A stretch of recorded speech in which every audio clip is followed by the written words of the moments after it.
Hello YouTube, it is Championdjk coming at you again with another video, and we got a quick one for you today because I was just really excited about this particular pop race casting. So this is brand new. It's the CLK GTR 1997 FIA GT. X-Car Toys, Pop Race. X-Car Toys, I believe, is a parent company of Pop Race. S25-01. And that's what this is here. And then I've got an older pop race here to look at too. Older casting anyway. This is a Golf GTI Mark II. So we're going to look at the Golf, the GTI first, the Volkswagen. Notice how it doesn't say Volkswagen on here. And it doesn't say AMG Mercedes on here either. Well, that's because these ain't licensed. They just aren't. There's nothing that says, you know, it does say Volkswagen on the back here. But there's nothing that implies that this is actually a licensed model. So I have to assume, based on that evidence, that it isn't. So if that is something, again, and I always try to disclose that right away before we get into videos, because if you're absolutely against unlicensed models and you don't want to watch this, you can go ahead and not watch it. Or you can watch it just because you're curious anyway. Because that's why I buy these models, because I'm curious. I have mixed feelings on the whole licensing thing, but I wish licensing were maybe easier for startup brands to acquire. I think that would be pretty cool. So if car companies were easier to work with and they allow like a lot more people to make their vehicles and maybe a less expensive price or whatever, because I know that licensing can be expensive for some brands. I don't know if all brands are like that. But I do think it would be cool if they were more accessible to maybe startup diecast companies to easily be able to license stuff, and then maybe we would see a lot more licensed models. That's my 2 cents on it for now, but let's take a look at this Volkswagen Golf. Really cool. I mean, it's a really nice model. I wanted to get this one when it came out and it was red. I just never pulled the trigger on it. This one has an opening rear hatch, which, to be frank with you, on this one, it just doesn't really do much for me having an opening rear hatch. I would have rather just had a perfectly clean line there, you know, without any gap. I mean, you can tell it's got an opening part. Yeah, and so I would have been down with it not having the opening part and just being solid. We got inserted details for taillights, which are color painted. Sort of a translucent-ish paint. And then we've got inserted details up front for the headlights. Nice amount of detail in the grille. Looking really good. And then this one has a metal base, metal body, hard plastic side mirrors. Pretty clear plastic for the glass. And a black interior that looks to be pretty detailed in there. And then these rims look pretty awesome, and it's kind of got a stretch tire sort of look to it. So pretty awesome. I mean, I like this one. The color is kind of interesting. This kind of like army green almost for this car. I really wanted the red one. Maybe I still will get the red one if I can find one at a decent price. By the way, I got these off of AliExpress. You know, if you've been watching my channel for a bit now, you know I've kind of been bitten by the bug. The AliExpress bug, and I've been getting stuff from there. So maybe I'll try to provide a link to these models down there. But yeah, check them out. Pretty cool. Not bad. That's a nice model. I dig it. It rolls like really smoothly too. But of course the one, and the real purpose of this video is not this Volkswagen Golf. It is this bad boy right here, which the CLK GTR. So really interested in that. And we've also we've got this somewhat recently in Hot Wheels. Here is the Hot Wheels version. Had to get this out. This appeared in Boulevard series. Kind of appeared in it twice. It was in the original series and then the best of. This was one of the best of ones. I never found the original set. But here's this one.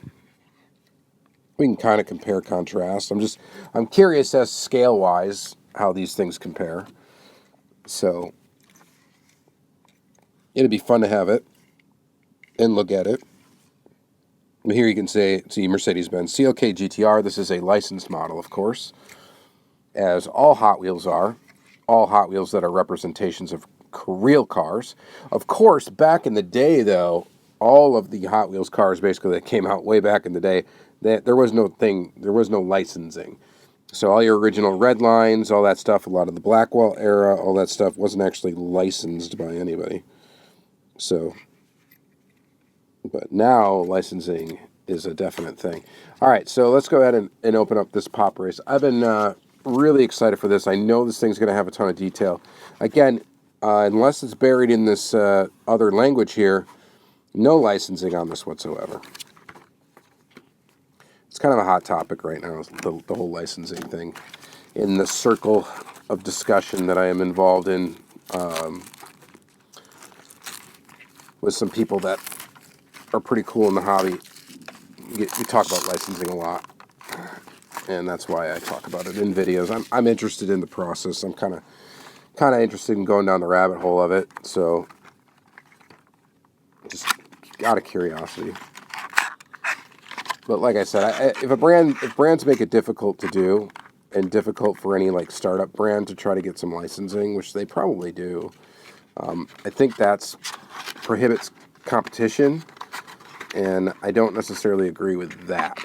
So there's, not that I'm justifying to go ahead and just steal intellectual property and use it without permission, because that's what it sounds like I'm doing, and in a way I guess it is, but yeah, I guess there's some maybe inclusivity to be talked about when it comes to Diecast 2 and not letting a company have a monopoly on it. Like, I hate that Ferrari, for example, before we get into this model, I know I'm going on a tangent. Like Ferrari having Matchbox Group be the only, exclusive licensor of Ferrari's diecast models. So anybody wants to make a Ferrari in 1/64 scale anyway, for sure, they have to sublet the license from Matchbox Group, which is, I just don't like that. That doesn't sit right with me. So let's take a look at this model. One thing I'm noticing right out the gate is this model is flatter than the Hot Wheels. So Hot Wheels won't make things perfectly 1/64 scale.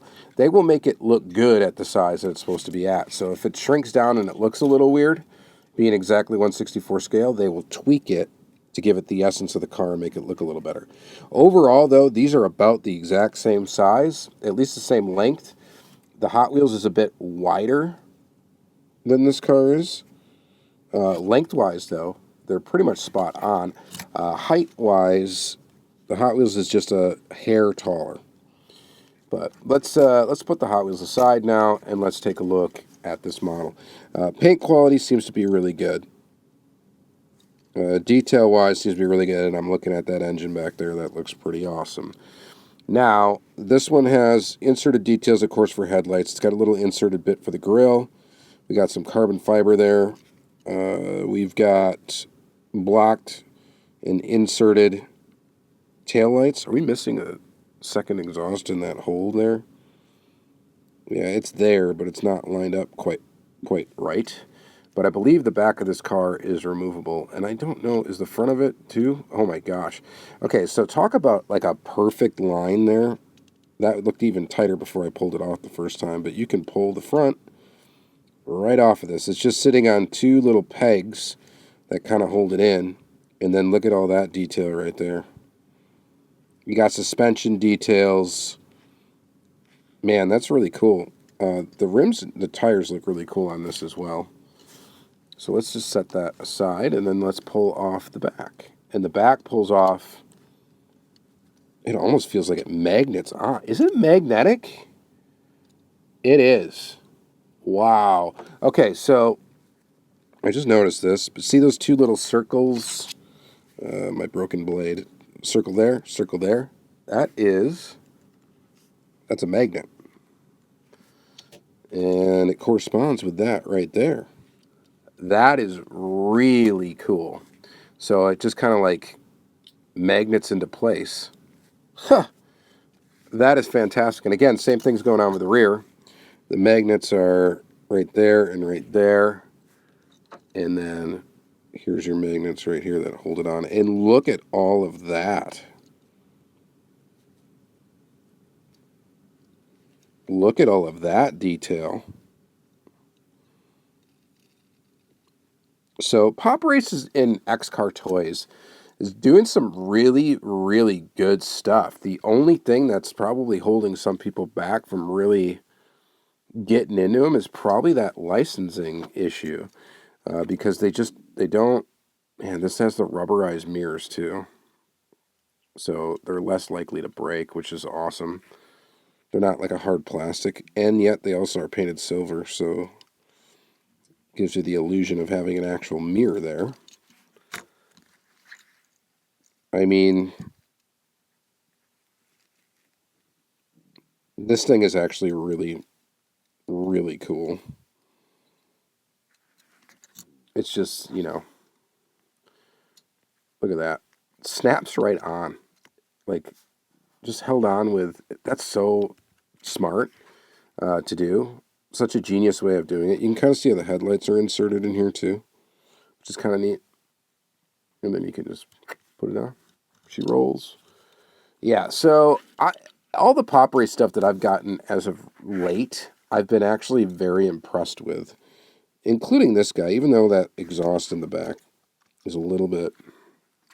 If I take pictures of this thing, that's going to require some Photoshop magic to get that exhaust to line up right in the hole so that you can see it. It's weird because it doesn't really look off from there. But then when you put this on, you got that one that's lined up perfect, and then that one that's kind of hiding back there. Just off a little bit. Not a deal breaker, but wow. I don't know. I'm impressed with this model. I think it's pretty awesome. So, what's that little hair there?